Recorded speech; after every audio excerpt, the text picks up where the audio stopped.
영화 미키 17은 오는 28일 한국에서 최초 개봉 후 오는 3월 7일 북미 개봉 예정이다.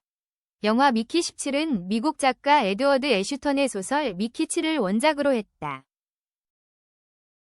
친구 티모, 스티븐 연와 마카롱 사업을 하다가 악덕 사채업자에게 쫓기게 된 주인공 미키, 로버트 패틴슨은 이들에게서 벗어나기 위해 가장 위험한 작업에 투입되는 익스펜더블 소모품의 자원에 외계의 얼음 행성에서 여러 차례 죽음을 맞이했다가 프린트되어 새 생명을 부여받기를 반복하며 지내고 있다. 어느 날 17번째 죽음의 위기에서 놓여난 그를 두고 미키 18이 프린트되면서 두 명이 멀티플이 존재하게 되면서 벌어지는 이야기가 주된 스토리다. 미키 17과 18 역할은 로버트 패틴슨이 맡았고 얼음 행성 개척에 나서는 사령관 케네스 마샬 역은 마크 러팔로가 연기했다. 최근 미키 17의 런던 프리미어와 제75회 베를린 국제영화제 스페셜 갈라 행사를 성황리에 마친 후 한국에 입국한 봉준호 감독은 19일 서울 영등포구 콘레드 호텔에서 내한 인터뷰를 진행하고 미키 17 제작 과정에서의 다양한 숨은 에피소드와 기생충 수상 이후 근황 등을 공개했다. 그동안 제 영화의 주인공들을 가혹하게 대하는 편이었더군요. 돌이켜보니 그렇더라고요. 현실의 쓰라린 모습을 풍자하고 보여주는 것까지는 좋았는데 그 한복판의 주인공들이 가혹한 상황에 내몰리는 경우가 많았죠.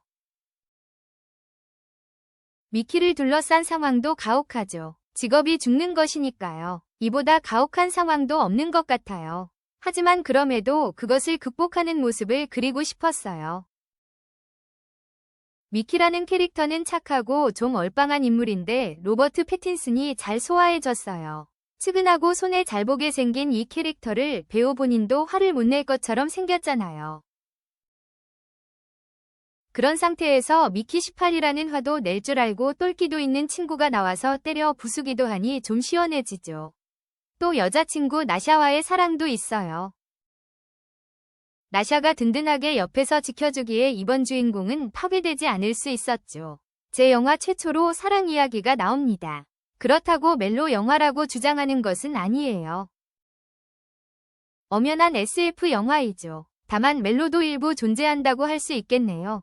봉준호 감독이 설국열차에서 부와 권력에 따른 서열화된 계급의 문제를 열차의 칸칸에 나누어 배치시키고 기생충을 통해 양극화 사회의 이면을 한 지붕 아래 기형적 형태로 함께 살게 된 극단적 세 가족의 모습을 통해 현 시대의 모순 구조를 날카롭게 꼬집었다면 미키 17에서는 2054년 지구에서 한참 멀리 떨어진 얼음 행성 니프라임에서 휴먼 프린팅이라는 미명화의 독가스, 바이러스, 방사능, 신약 실험 등 어떤 형태의 죽음도 받아들여야 하는 익스펜더블이라는 극한의 직업을 선보이며 소모품처럼 다뤄지고 극한의 환경에 내몰린 노동자의 삶을 은유화한다.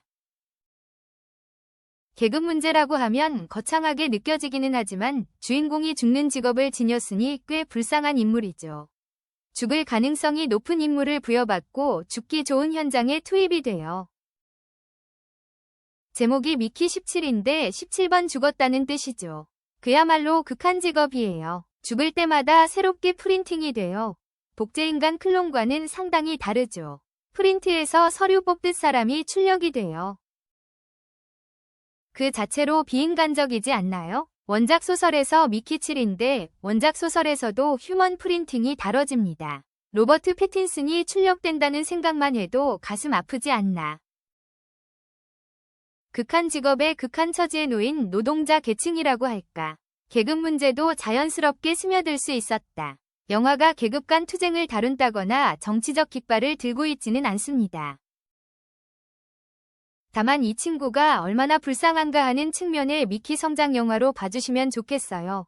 미키 17에서 로버트 패틴슨이 연기한 미키 17 캐릭터만큼이나 중요한 인물이 전직 국회의원이자 극단 종교 세력의 자본을 등에 업고 외계 행성 개척에 나서는 독재자 케네스 마셜이다. 마크 러팔로가 연기한 이 인물은 아내 일파, 토니 콜렛에게 일거수일투족을 의지하면서도 대중 앞에서는 허세를 가득 앞세우는 선동가다. 미국 시사회 이후 도널드 트럼프 대통령을 연상시킨다는 반응이 이어지고 있다. 제가 마셜 캐릭터에 대해 말씀드리고 싶은 부분은 2021년도에 시나리오를 다 쓰고 베니스 영화제에 심사위원을 하러 가면서 기분 좋게 시나리오를 달고 후 프로덕션에 넘겼다는 사실이에요. 제 타임테이블에 혼동이 없으시기를 바랍니다. 지금 현 시대의 정치 지도자들을 그린 것이 아니에요. 독재자들은 위험한 매력이 있어요. 대중을 휘어잡는 기묘한 애교나 귀여움 같은 것도 지녔죠. 끔찍하면서도 한편 매력이 있기도 해요. 또 우스꽝스럽기도 하고요. 마셜과 일파 부부를 함께 둔 건 부부가 독재자일 때 효과가 더 극대화될 거라 봤어요. 제가 고등학교 때 필리핀의 마르코스와 이멜다 부부가 기억납니다. 정말 엽기적이고 그로데스크한 기사가 많았죠. 이멜다 여사의 방에서 신발이 2만 켤레가 나왔다는 내용도 있었어요. 부부 독재자가 일으키는 이상한 상승 효과가 있잖아요. 처음에 마크 러팔로에게 시나리오를 드렸을 때 낯설어 했어요. 한 번도 악역을 해보지 않았다고 하시더라고요. 왜 나에게 악역을? 이라는 반응이었죠. 저에게 마크 러팔로에게 악역을 맡길 첫 기회가 왔다는 것이 신나고 영광스러웠어요. 너무 멋지게 잘 해내줬죠. 미키 17은 영화 기생충으로 칸 영화제 황금종려상과 아카데미 최우수작품상 등을 받았던 그가 내놓는 6년 만의 신작이다. 스포츠로 치자면 올림픽 금메달을 딴 것과 진배 없는 대기록을 세운 이후 그가 가지게 된 새로운 꿈이나 목표는 무엇일까? 영화 감독은 결국 영화를 찍는 직업이니까요. 육상 선수가 기록을 경신하거나 하는 일은 아니니 세계 재패라거나 어떤 기록으로 봐주시는 건 민망합니다. 저는 그냥 이상한 영화를 만든 감독으로 기억되고 싶어요. 어떤 환경이나 조건에 던져져도 이상한 톤을 유지할 수 있었던 사람으로요. 할리우드 관계자들도 제 작업물을 보면 이상하다고 하면서도 존중들을 해주세요. 미키 17도 따뜻하고 밝은 영화지만 이상한 구석도 많이 있고요.